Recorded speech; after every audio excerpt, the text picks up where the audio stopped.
வணக்கம். இன்னைக்கு நாம ஒரு செம்ம சுவாரஸ்யமான வரலாற்று பயணத்தை மேற்கொள்ள போறோம். இந்த விளக்க பதிவிற்கு உங்களை மிகுந்த உற்சாகத்தோடு வரவேற்கிறேன். பண்டைய தமிழர் நாகரீகம் அப்படின்னாலே டக்குன்னு நம்ம நினைவுக்கு வர்றது வீரமும் காதலும் இலக்கியமும் தானங்க. ஆனா அதையெல்லாம் தாண்டி நம்மள வாயடைக்க வைக்கிற ஒரு பிரம்மாண்டமான அறிவியல் அங்க ஒளிஞ்சிருக்கு. அதுதான் பண்டைய தமிழர்களோட கட்டடக்கலை. எந்த ஒரு பெரிய மிஷின்களும் இல்லாத அந்த காலத்துல இயற்கை வளங்களான மூங்கில் மாதிரியான பொருட்களை எப்படி அவ்வளோ நேர்த்தியா பயன்படுத்தினாங்க.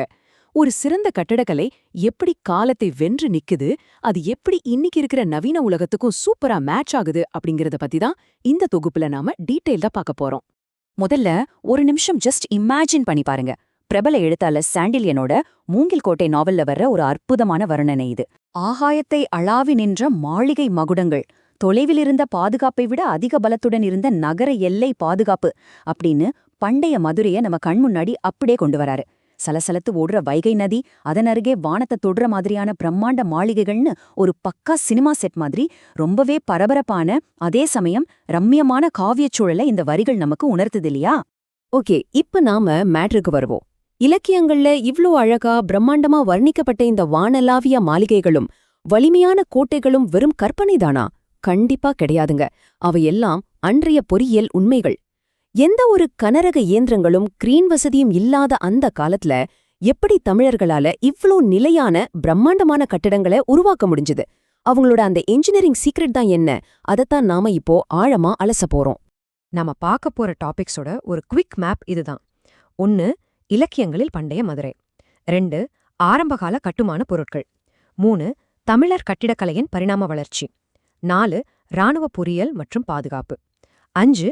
மூங்கில் என்னும் பன்முகப் பொருள். மற்றும் 6. மூங்கில் தொழிலின் எதிர்காலம். பகுதி 1. இலக்கியங்களில் பண்டைய மதுரை. சாண்டல்யனோட நாவல்ல சொன்ன மாதிரி பண்டைய மதுரைங்கிறது வெறும் செங்கலாலும் மரத்தாலும் கட்டப்பட்ட ஒரு டெட் சிட்டி கிடையாது. அது ரொம்பவே உயிரோட்டமுள்ள ஒரு மாநகரம். ஒரு பக்கம் சலசலப்புடன் ஓடிக்கொண்டிருக்கும் வைகை நபிக்கரை, வேதமந்திர ஒலிகள், இன்னொரு பக்கம் இனிமையான இசைக்கருவிகளோட நாதம், அண்ணாந்து பார்க்க வைக்கும் வானலாவிய மாளிகைகள், எந்த எதிரியாலும் ஈஸியா உள்ள நுழைய முடியாத அளவுக்கு வலிமையான எல்லை பாதுகாப்புகள், இதெல்லாம் அன்றாட மக்களோட வாழ்வோடும் காடலோடும் எப்படி இரண்டர கலந்திருந்துச்சுன்னு இலக்கியங்கள் நமக்கு ரொம்பவே தெளிவா படம் பிடித்து காட்டுது. பகுதி 2. ஆரம்பகால கட்டுமான பொருட்கள். 6ஆம் நூற்றாண்டுக்கு முன்னாடி, அதாவது கற்களால கட்டிடங்கள் கட்டுற வழக்கம் வர்றதுக்கு முன்னாடி நம்ம ஆட்கள் முழுக்க முழுக்க இயற்கை சார்ந்த பொருட்களை தாங்க யூஸ் பண்ணாங்க. சுடுமண், மரம், சுதை எனப்படும் சுண்ணாம்பு, மூங்கில், வைக்கோல், அப்புறம் செங்கல், இதையெல்லாம் வச்சுதான் அரசர்களோட பெரிய பெரிய மாளிகைகளும் வணிக கூடங்களும் கட்டப்பட்டுச்சு. இதுல ரொம்பவே ஆச்சரியமான தகவல் என்ன தெரியுமா? அஸ்திவாரம் போடும்போது வெறும் களிமண்ணை மட்டும் யூஸ் பண்ணாம அது ரொம்ப ஸ்ட்ராங்கா இருக்கணும்னு சுண்ணாம்பையும் கருப்பட்டி, அதாவது பனவெள்ளத்தையும் சேர்த்து மிக்ஸ் பண்ணிருக்காங்க. இன்றைய நவீன சிமெண்ட்ருக்கு இணையான உறுதிய அந்த நேச்சுரல் கலவை கொடுத்திருக்கு. ஆனா இங்க ஒரு பெரிய ட்விஸ்ட் இருக்கு. தொடக்க காலத்துல பயன்படுத்தப்பட்ட மரம், சுடுமண், வைக்கோல் இதெல்லாம் காலப்போக்குல அழியக்கூடிய பொருட்கள் இல்லையா? அதனாலதான் அந்த பிரம்மாண்டமான பண்டைய மாளிகைகளோட மிச்சங்கள் இன்னைக்கு நமக்கு முழுசா கிடைக்கல. அதுக்கப்புறம் சுமார் 6ஆம் நூற்றாண்டுக்கு பின்னர் தான் நம்ம தமிழர்கள் நிலையான பொருட்களான கருங்கற்களை கொண்டு கட்டுற கற்றளி எனப்படும் நிரந்தர கட்டுமான முறைக்கு மாறினாங்க. இந்த விஷயம் நிஜமாவே உங்களை ஆச்சரியப்படுத்தும். மரங்களை பயன்படுத்தினதுல அவங்க காட்டின அந்த சயின்ஸ் அறிவு இருக்கே, அது சான்ஸே இல்ல. மரங்களை சும்மா வெட்டி அப்படியே யூஸ் பண்ணிடல. அதோட உறுதி தன்மைக்கேற்ப ஆண்மரம், பெண்மரம், அலிமரம்னு 3ஆ பிரிச்சிருக்காங்க. அதிக வெயிட் தாங்குற வீட்டின் வாசற்கால் மற்றும் தூண்களுக்கு ஆண் மரங்களையும், குறுக்கு விட்டங்கள் மற்றும் தாழ்வாரங்களை தாங்கும் பகுதிகளுக்கு பெண் மரங்களையும், அதிக சுமையில்லாத ஜன்னல்கள் மாதிரி பகுதிகளுக்கு அலிமரங்களையும் யூஸ் பண்ணிருக்காங்க. எந்த மரத்துக்கு என்ன லோட் தாங்குற கெப்பாசிட்டி இருக்குன்னு அன்றைக்கே அவங்க எவ்ளோ துல்லியமா கணிச்சிருக்காங்க பாருங்க. பகுதி 3. தமிழர் கட்டிடக்கலையின் பரிணாம வளர்ச்சி. இப்போ நாம பாக்குற இந்த தகவல்கள் எல்லாம் சும்மா வாய்வழி கதைகளோ யூகங்களோ கிடையாது. இது எல்லாமே பிரணவ் தமிழியல் ஆய்விதழ் போன்ற பீர் ரிவ்யூடான ஆழமான ஆய்வு முடிவுகள்.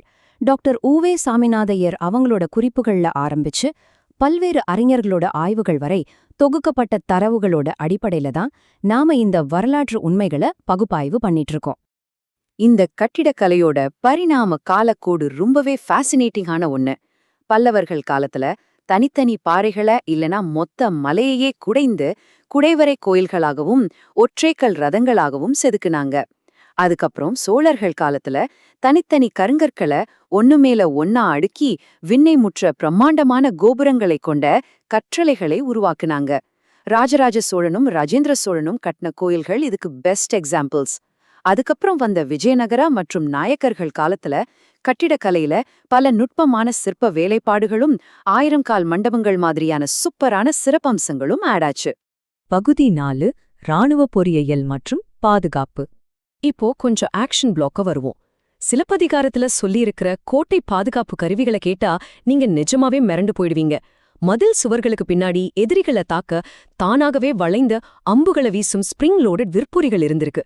அது மட்டுமா, கற்களை வீசியடிக்கும் குரங்கு வடிவ கவன் பொறிகள், எதிரிகள் கோட்டையை நெருங்குனா அவங்க மேல கொதிக்கும் எண்ணெய ஊற்றும் அமைப்புகள், இரும்ப காய்ச்சி ஊற்றும் உலைப்பொறிகள், கோட்டையில ஏற முயலும் எதிரியோட கழுத்த அப்படியே இறுக்கி முறுக்கும் இரும்பு பொறிகள், புலி வடிவத்துல அமைக்கப்பட்ட இயந்திரங்கள்னு அந்த பட்டியல் நீண்டுகிட்டே போகுது.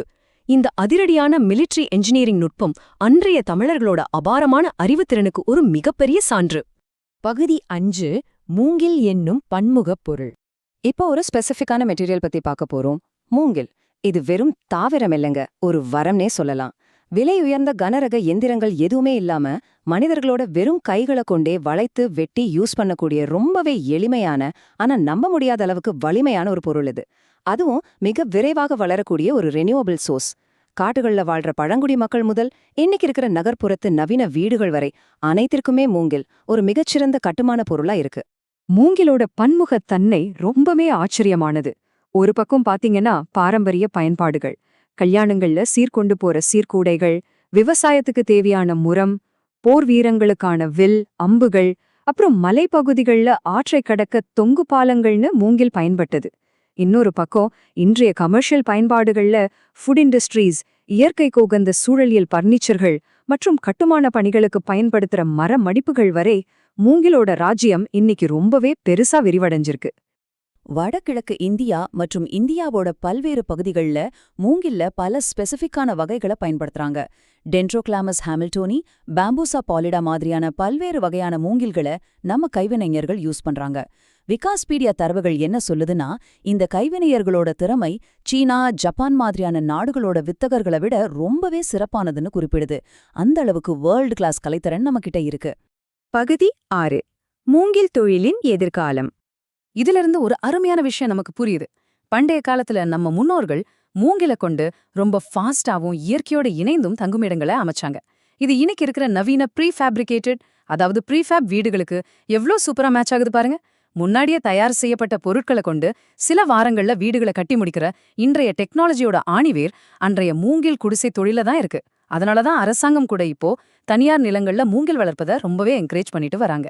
ஃபைனலா நாம யோசிக்க வேண்டிய ஒரு முக்கியமான கேள்வி இது.